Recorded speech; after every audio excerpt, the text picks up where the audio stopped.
Hello and welcome. My name is Aaron Belgowan, and I am the founder of a men's ministry that I'm starting in Lansing, Michigan called Relentless Living. One of the things that I do is I am a mentor and a leader for the Mount Hope Church Young Adults Group. I help mentor and lead young men to grow in their relationship with Jesus, to build up his kingdom, to become just generally great guys. Um, and I wanted to be able to focus in on that, so that's why I'm starting this ministry. This is the first video that I've ever made, ever, and this is the first video that I'm making for the Relentless Living YouTube channel. So, what is Relentless Living? Relentless Living is a ministry that I am making specifically for young men. I love Jesus, and I love his kingdom, and I want to help build up men who also love Jesus and who love his kingdom. And so there are three targets, three goals that I have that I am planning to execute on in order to accomplish this. And those three things are I want to build up strong men of faith, of character, and of capabilities. There are a lot of guys that exist out in the world right now, your Jocko Willinks and your Warrior Poet Societies and your Joe Rogans and your Liver Kings and just all these different groups of people that are making masculinity popular again. They're teaching young men or teaching men in general how to get their life back on track, how to go after goals, be disciplined, be strong, get healthy. But I find that there isn't really anybody that wants to teach young men how to do all of that and also how to grow in their relationship with Jesus. So I want to help kind of be the intersection between getting strong, getting healthy, getting disciplined, getting good skills, and loving Jesus and being a good spiritual leader and growing the kingdom and being theologically sound. I want to do the best that I can in both of these realms. The second thing that I want to do, the second aim, is to teach young men how to be spiritual leaders. I think that a lot of the problems that we see in our society are based around the fact that men for a long time have not been good spiritual leaders. They've not been good leaders for their communities or their families. And so this role, this gap that's been left behind by men has been filled by women, it's been filled by weak men, and we need strong men to take up positions of spiritual leadership, men who are of good character and integrity and who love Jesus and their life goal is to get closer to him. So I want to do the best that I can there too. And the last thing that I want to do, the last goal of this ministry is to heal emasculation wounds and father wounds. Um, it's no secret that one of the biggest problems that we have in our society, in America and the West, is that our families are broken. And so there's a lot of wounds that are dealt to us by our fathers, whether it's they're emotionally checked out, or they're not great spiritual leaders, or they're abusive, or they're not even present. There's a lot of damage that is done right now by broken families, by weak fathers, by weak men in our communities who don't do a good job. And that really that damages our ability to relate to the Father. It damages our ability to go to the Father and to trust him and to understand the depth of what he has done for us in his sacrifice through Jesus Christ. And emasculation wounds. So it is also no secret that for a long time men have kind of been the outcasts of society. Masculinity has been degraded, it's been put down, it's been made less, and a lot of young men have they've been spiritually emasculated. At some level they've kind of been, I guess you could say, hormonally emasculated because there's so many things that go up against their ability to produce testosterone, but that's a subject for another time. I'm really talking about spiritual emasculation. They don't even know in their souls that they're men. They don't even know in their spirits that they're men. So I want to teach spiritual masculinity. I want to get the spirit of men back into men. We have so many boys that are walking around in men's bodies. And I want to help them make the leap from being boys and being spiritually castrated men into being real men.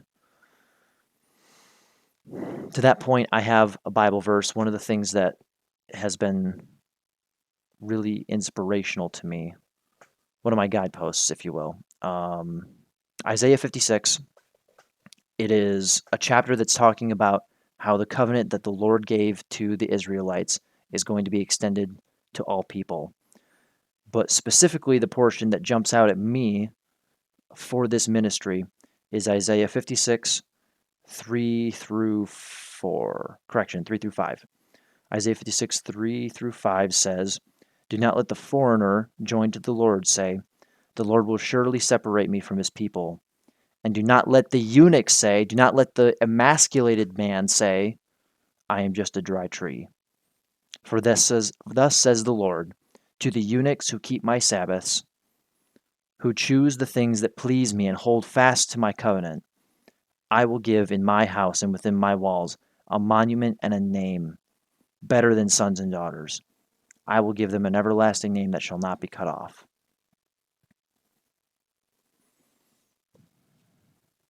Obviously, that verse is talking about literal eunuchs, men that have actually been castrated.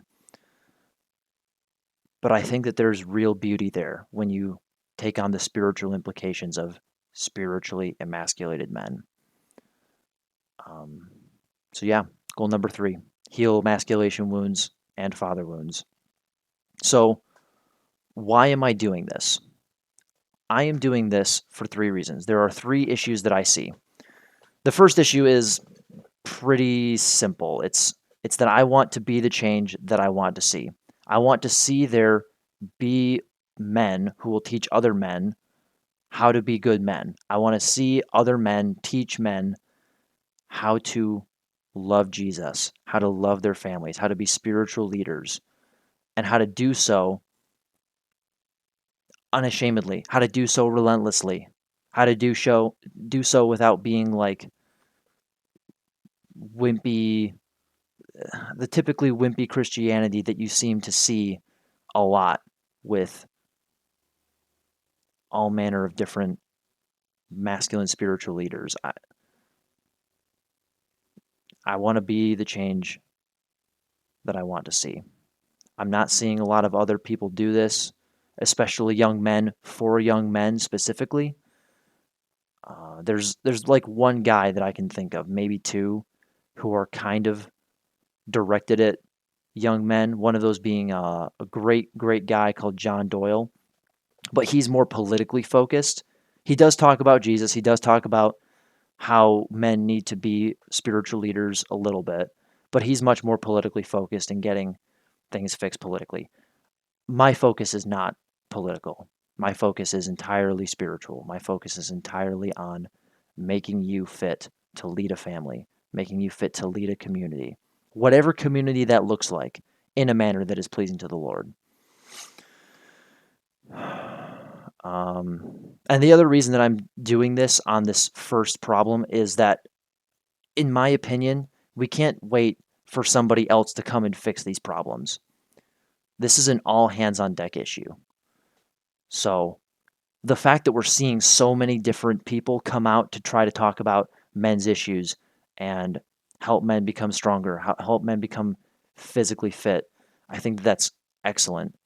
But this needs to happen for young men so that they are able to become good fathers, so that they're able to become good leaders, because it will not be long before young men, Gen Z, and whatever they're calling the next generation that comes up, are going to be in positions of power.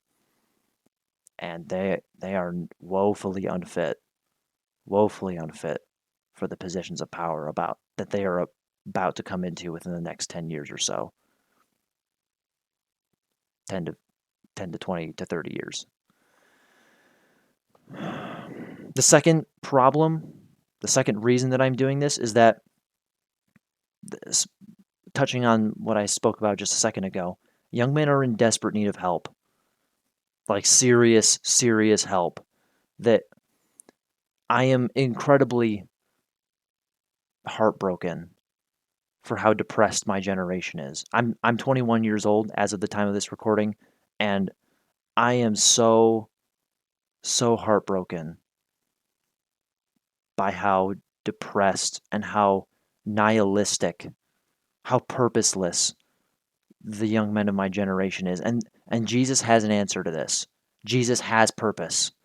Jesus provides healing. Jesus gives joy and hope that doesn't go away. I've experienced this firsthand. I have experienced this firsthand. The joy of the Lord and the peace that he brings that surpasses all understanding. So I want to help young men find that. I want to help young men get off of the treadmill of exhaustion that is the internet society with pornography and with video games and with trashy food. Anything that I can do to help, I want to do. I'm literally just a guy who cares. I'm a guy who cares, and to anybody who is one step ahead of you in life, they seem like an expert at life, right?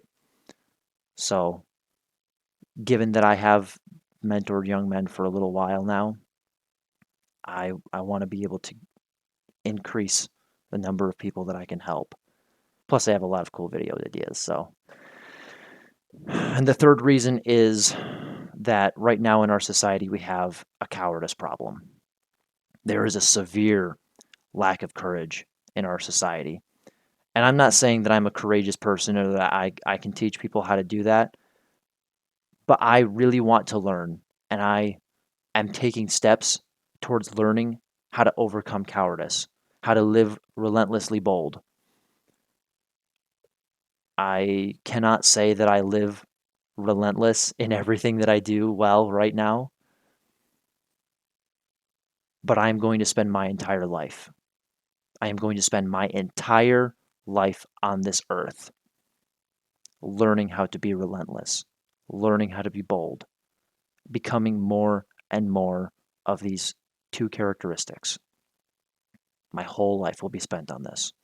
And so as I'm going, I want to help in any way that I can. If I'm one step ahead of you, I want to get you to where I'm at.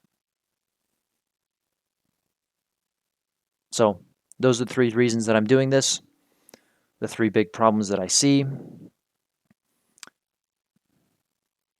Yeah.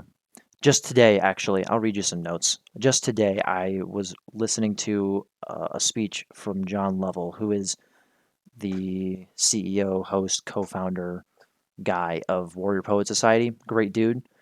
And he was at a conference, a young adult foundation conference, where he gave a talk about courage. And these are the notes that I took on that. He says that courage is not a value, it is the testing point of your values at their breaking points. Courage is a choice, and it is hard. When you push your love of the truth, Jesus is the truth, by the way. When you push your love of the truth to the point where it is terrifying, that's where you bump into courage. Much of our cowardice comes from the fact that we're not actually good people. Oh, man. In the book of Proverbs, it says that the righteous are as bold as a lion. It can be inferred that if you aren't bold as a lion, you're not righteous. And the only fix for this is to get close to Jesus.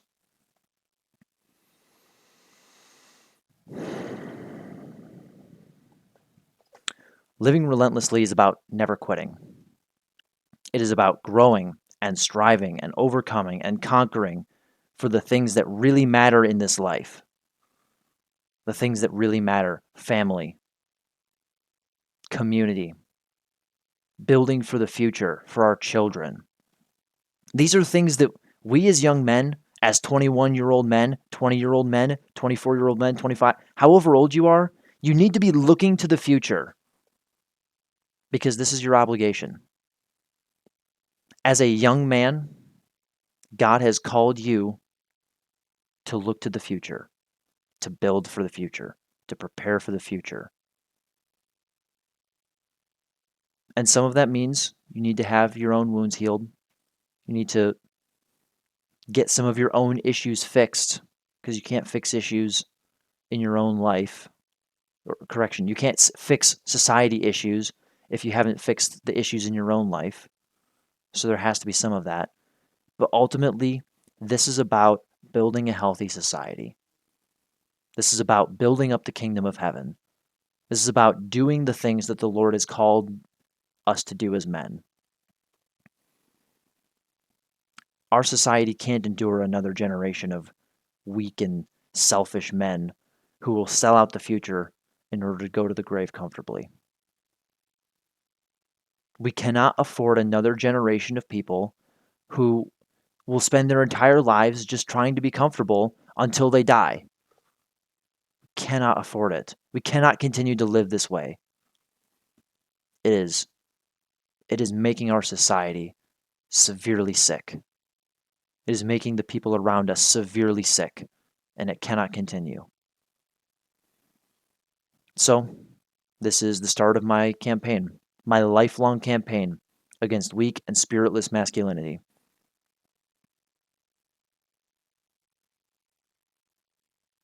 And I'm really glad that you are taking this first step with me. Thank you so much. I'll have links down in the description for the Instagram page that I've started, which I don't even know what I'm going to do with the Instagram page because I hate Instagram, but I have an Instagram page. I'll do things there probably. And I have an email that you can, if you have questions, things that you would like me to talk about, or you want to get in touch with me. Again, I live in Lansing, Michigan.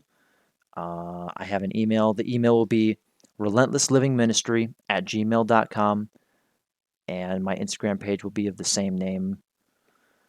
Yeah, whoever you are watching this video, I really love you, and that's why I want to do this. I really love you, and I want to see you do great things for the kingdom of heaven. So go and go and live relentless. See you guys.